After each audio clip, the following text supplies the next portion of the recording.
জনগণের প্রত্যাশা আপনার কাছে তত্ত্বাবধায়ক সরকার দেশকে শান্তিতে ফিরিয়ে আনুন।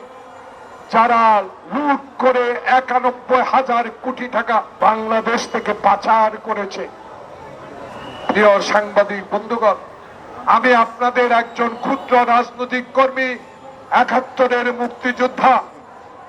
আমাকে যারা হত্যা করার জন্য আজকে আমি জামা খুলে দেখাতে পারলাম না। দেখুন আমার গুলির চিহ্ন হারুনের।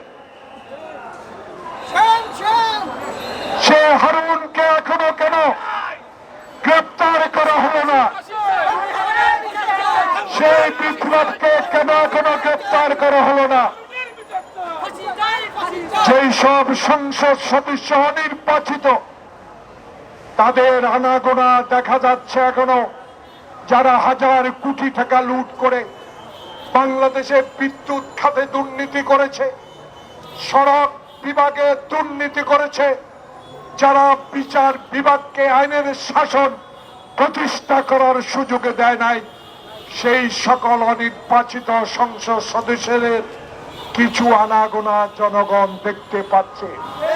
তত্ত্বাবধায়ক ইন্টারিম গভর্নমেন্ট, মাননীয় স্বরাষ্ট্রমন্ত্রী, আপনার কাছে একজন নির্যাতিত রাজনৈতিক কর্মী হিসেবে আপনার কাছে দাবি করব, আইন নিজের হাতে আমরা তুলে নেব না। আমার নেতা তারেক রহমান বলেছে, অবিলম্বে তাদেরকে গ্রেপ্তার করুন। তাদের কাছে হাজার হাজার কোটি টাকার ডলার এখনো বাসায় আছে। ঘরে ঘরে তল্লাশি করে, লিস্ট তৈরি করে এই বিগত নির্বাচনের ৩০০ এমপি, তাদের বাড়িতে এখনো হাজার কোটি টাকার ডলার পাবে।